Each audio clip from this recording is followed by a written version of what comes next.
ఈ సంఘటన జరగక మానదు. ఏం జరగబోతుంది? ఎటువంటి సంఘటన అది? మీ జీవితంలో ఈ సంఘటన రీత్యా ఏం మారబోతుంది? ఏ మార్పు కలగబోతుంది? గోచర రీత్యా ఎలా ఉండబోతుందో వీడియోలో తెలుసుకుందాము. వీడియో నచ్చితే తప్పకుండా ఒక చిన్న లైక్ చేసి మమ్మల్ని సపోర్ట్ చేయండి. పోలేరమ్మ తల్లి జ్యోతిషాలయం. మీరు ఎక్కడెక్కడో జ్యోతిష్యం చెప్పించుకొని నిరాశ చెంది ఉన్నారా? అయితే ఒక్కసారి గురువు గారికి ఫోన్ కాల్ చేయండి. దూర ప్రాంతాల్లో ఉన్న వారికి ఒక్క ఫోన్ ద్వారా వెంటనే పరిష్కారం చెప్పబడును.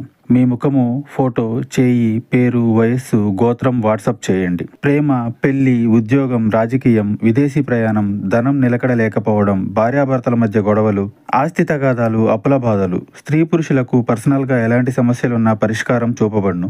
గురూజీ రామరాజు గారు. Phone number 9701875831. ఊహించని ఒక సంఘటన సాయంత్రం 7 దాటాక జరుగుతుంది.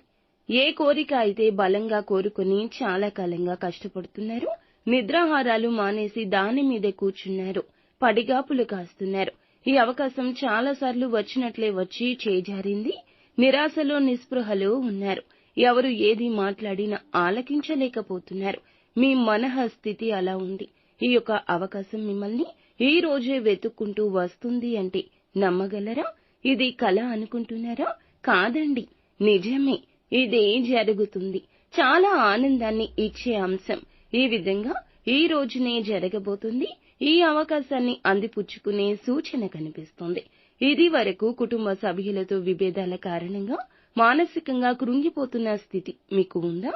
ఈ సమయంలో వారే మిమ్మల్ని పలకరించడం వల్ల, మీ వల్ల రియలైజ్ కావడం వల్ల, అలాగే మీరు ఒకరినొకరు పూర్తి స్థాయిలో అర్థం చేసుకుని బంధాలు తిరిగి కలుపుకునే ప్రయత్నం చేయబోతున్నారు. మిగిలిన అంశాల్లో చూస్తే గనక వ్యాపారస్తులకు ప్రత్యేకమైన కీలక నిర్ణయం తీసుకోవాల్సి వస్తుంది. ఎవరైతే వ్యాపారస్తులు నూతన వ్యాపార పెట్టుబడుల గురించి ఆలోచిస్తుంటే, డబ్బు సమకూర్చుకోవడం కోసం ప్రయత్నాలు చేస్తుంటే వీరి యొక్క ప్రయత్నాలు ఖచ్చితంగా సక్సెస్ కాబోతున్నాయి. ఈ రాశిలోని స్త్రీలకు ఈ రోజును బంగారం కొనుగోలు చేసే అవకాశం ఉంటుంది. విలాసవంతమైన వస్తువుల కోసం ఆడవారు కావచ్చు, మగవారు కావచ్చు, ధనాన్ని విచ్చలవిడిగా ఖర్చు చేసే అవకాశం ఉంటుంది. ఈ విషయంలో జాగ్రత్త. వంశపారంపర్యంగా దక్కాల్సిన ఆస్తులు కోర్టు కేసుల్లో వివాదాల్లో చిక్కుకుని ఉంటే గనక వాటికి ఉపశమనం కలగబోతుంది. మీ యొక్క ఆలోచన, మీ యొక్క మధ్యవర్తిత్వం ఈ రోజున సఫలీకృతం కాబోతుంది. వారి అంగీకారంతో లేదా అనుకూల తీర్పు రావడం ఏదైనా కావచ్చు. అనుకున్నది అనుకున్నట్లు జరుగుతుంది. కుటుంబ సభ్యుల తోడ్పాటు ఉంటుంది. భాగస్వామి అండదండలు ఉంటాయి. అంతా మంచి జరుగుతుంది. నిత్యం శివారాధన, విష్ణుమూర్తి ఆరాధన మీకు మేలు చేస్తుంది.